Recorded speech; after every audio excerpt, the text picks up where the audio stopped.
आओ दोस्तों, तो आपके YouTube चैनल रिव्यू बार में एक बार आपका फिर से स्वागत है। तो गाइस, आज इस वीडियो में हम रिव्यू करने जा रहे हैं आज सिनेमा घर में रिलीज हुई मूवी लाल सिंह चड्ढा के बारे में।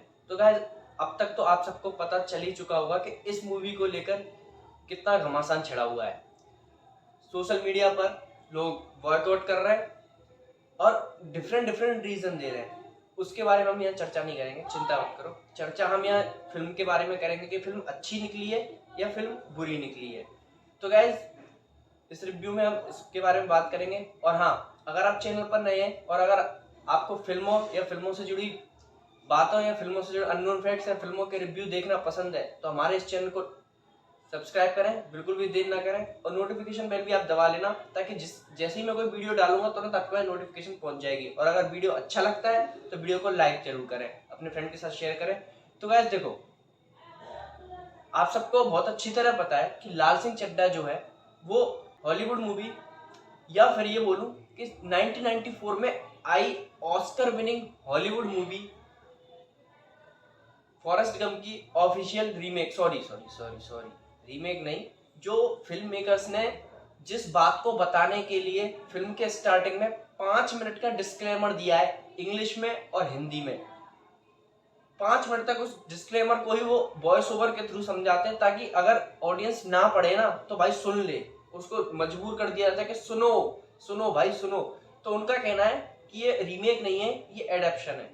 तो उनकी भाषा में बात करता हूँ कि एडेप्शन है फॉरेस्ट गंप की। फिल्म लाल सिंह चड्ढा को देखने के बाद अगर मैं आपको एक लाइन में अपना रिव्यू बताने की कोशिश करूं तो मैं एक बात बताना चाहूंगा कि मैंने फॉरेस्ट गंप देख ली है और फॉरेस्ट गंप देखने के बाद मैं लाल सिंह चड्ढा मेरे लिए एक एवरेज मूवी साबित होती है। जी हाँ, देखो, मैं फिर से एक बार रिपीट कर रहा हूं कि अगर जिस बंदे ने भी फॉरेस्ट गंप नहीं देखी है उसके लिए लाल सिंह चड्ढा एक बेहतरीन मूवी साबित हो सकती है। और इसका मैं सबसे बड़ा एग्जाम्पल देख चुका हूं जब थिएटर में। मैं बता दूं कि थिएटर जो है लगभग 90% ऑक्यूपाई था।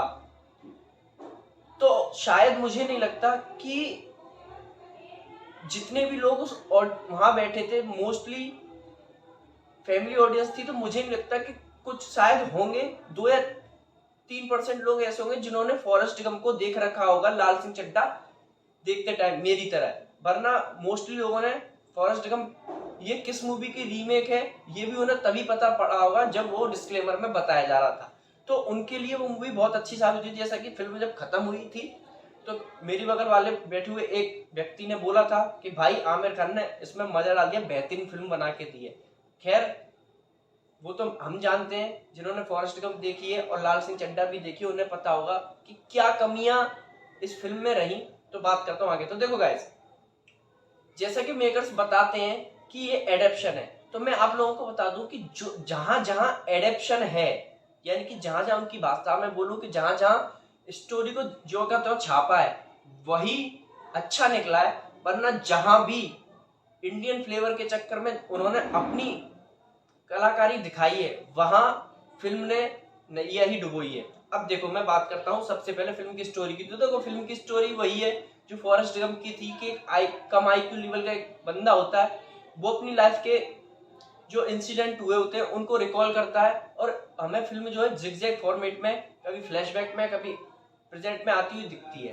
तो गाइस, अब मैं बात करता हूँ फिल्म के कुछ पॉजिटिव और नेगेटिव पॉइंट्स के बारे में जिनके बारे में बात करना बहुत जरूरी है। तो गाइस देखो, फिल्म का जो पहला पॉजिटिव पॉइंट जो मुझे पर्सनली पसंद आया वो ये है कि अगर आपने फॉरेस्ट गंप देखी है तो उसमें आपको पता होगा कि जब टॉम हैंक्स का कैरेक्टर अपनी स्टोरी सुनाता है तो वहां जो उस कंट्री में जो भी हिस्टोरिकल इवेंट्स हुए थे उनको दिखाया जाता है। और यहाँ इंडियन यानी कि इंडिया की हिस्ट्री में जो भी हिस्टोरिकल इवेंट्स हुए थे उनको दिखाया जाता है। और इसका सबसे अच्छा, देखो, एक चीज जो मुझे बहुत अच्छी लगी वो ये थी कि फिल्म में किसी भी ईयर को, शायद फिल्म जब स्टार्ट होती है तब एक बार दिखाया जाता है कि किस ईयर से फिल्म स्टार्ट हुई है। वरना किसी भी सीन को यह नहीं बताया गया कि ये इस फिल्म का, ये इस ईयर का सीन है, यानी कि ये जो घटना चल रही है इस ईयर की है।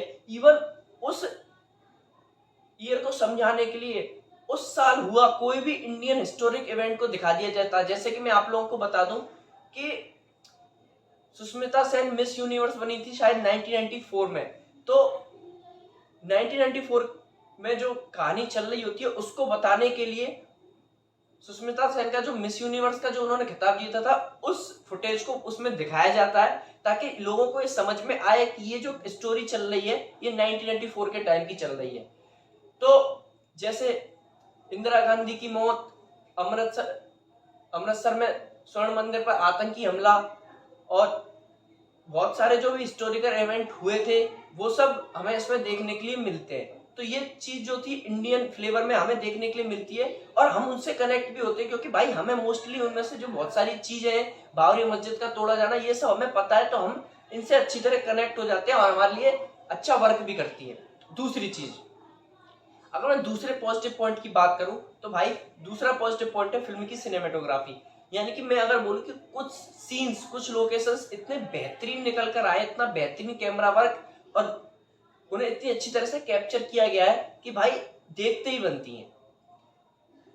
अगर देखो तीसरे पॉजिटिव पॉइंट की बात करूं तो मैं बात करूंगा तीसरे पॉजिटिव पॉइंट में मैं बताना चाहूंगा कास्ट की परफॉर्मेंस के बारे में। तो देखो अगर आप ये सोच रहे हो कि इस फिल्म में सबसे ज्यादा बेहतरीन काम किसी ने किया है तो नो डाउट वो आमिर खान होंगे, तो मैं आप लोगों को बता दूं कि नहीं।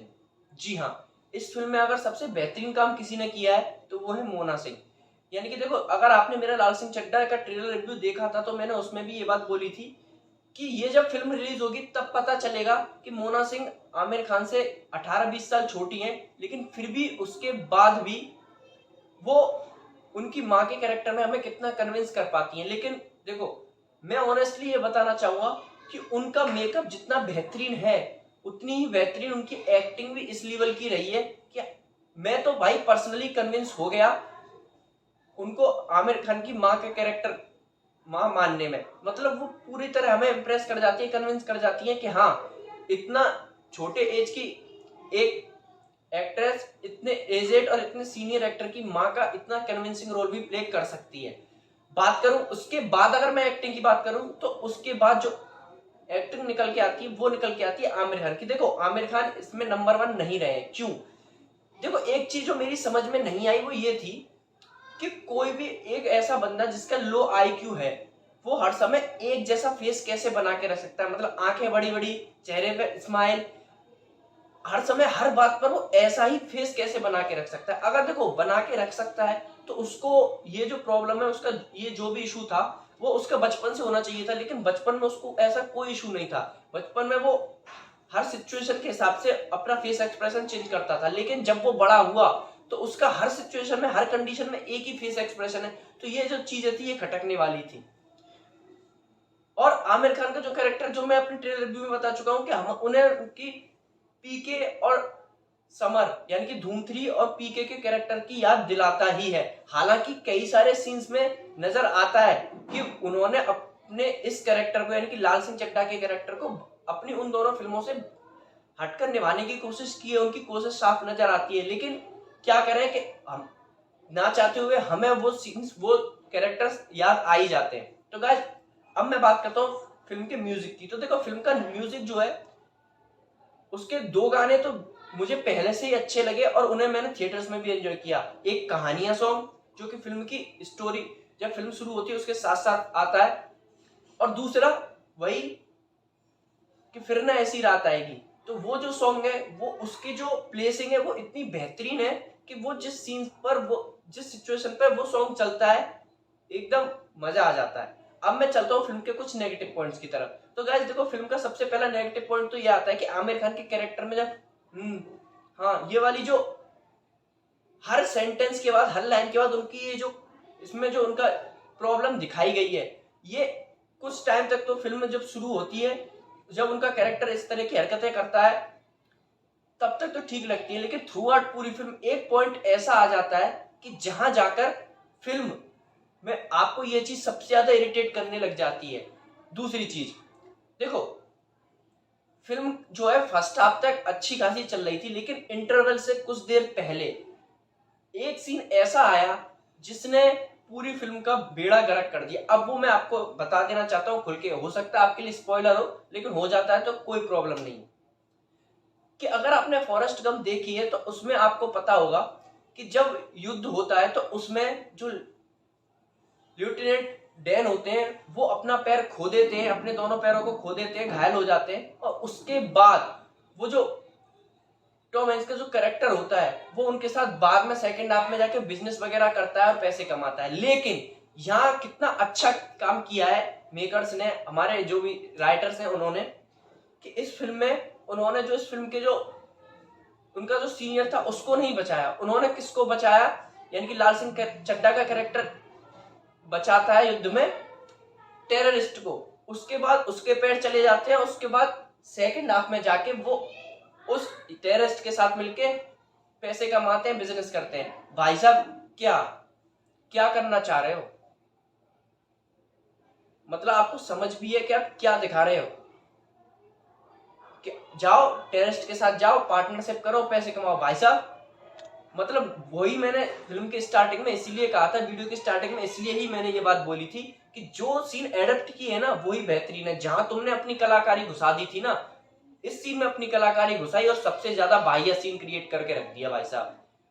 तो यहां तक फर्स्ट हाफ हो जाता है। उसके बाद जब सेकंड हाफ में स्टोरी आगे बढ़ती है तो भाई साहब पहली बात तो ओरिजिनल जो मूवी है फॉरेस्ट गंप उसकी लेंथ है 2 घंटे 22 मिनट, इसमें आपने उसकी लेंथ कर दी 2 घंटे 50 मिनट। और 50 मिनट भाई साहब लास्ट में जब फिल्म आगे बढ़ती है ना तो एक पॉइंट ऐसा आ जाता है कि क्लाइमैक्स से 20 मिनट पहले मन करता है कि भाई साहब फिल्म को यहीं खत्म हो जाना चाहिए था, लेकिन नहीं, फिल्म खिंचती चली जाती है, खिंचती चली जाती है, खिंचती चली जाती है। और भाई साहब इसका रीजन ये होता है तो फिल्म इतनी लंबी बन गई, जो अपना इफेक्ट, जो अपना इम्पैक्ट जिस जो कैरेक्टर से हम ऑडियंस कनेक्ट करती है ना फर्स्ट हाफ में, वो कनेक्शन कहीं भी सेकंड हाफ में क्रिएट नहीं हो पाता, और इसीलिए फिल्म बोर करने लग जाती है सेकंड हाफ में।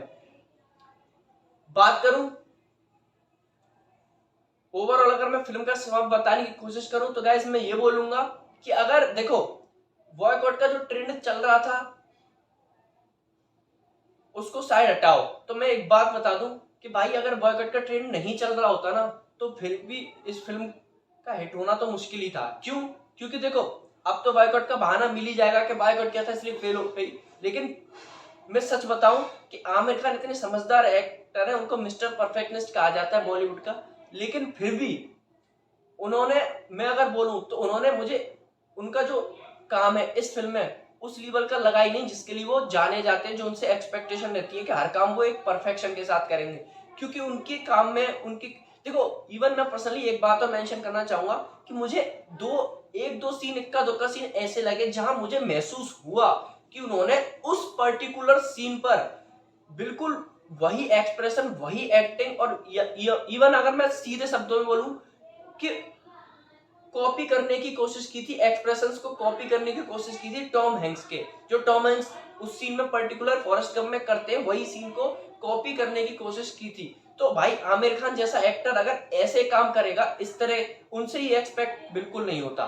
तो ये कुछ चीजें थी फिल्म के पॉजिटिव और नेगेटिव पॉइंट्स के बारे में। तो फाइनल समाप्त करके बताने की कोशिश करूं तो भाई साहब अगर आपने फॉरेस्ट गंप नहीं देखी है और आप अगर आमिर खान के बहुत बड़े वाले फैन हो तो आपको ये फिल्म बहुत अच्छी लगने वाली है।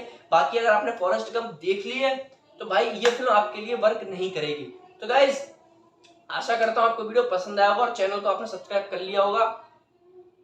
अपने जॉब के रीजंस की वजह से मैं आज रक्षाबंधन नहीं देख पाया हूं, तो कल मैं रक्षाबंधन देखूंगा और आपको रक्षाबंधन का रिव्यू जल्द से जल्द आने की कोशिश करूंगा। चैनल को सब्सक्राइब कर लेना, मिलता हूं आपसे बहुत जल्द कल रक्षाबंधन के रिव्यू के साथ। तब तक के लिए बाय एंड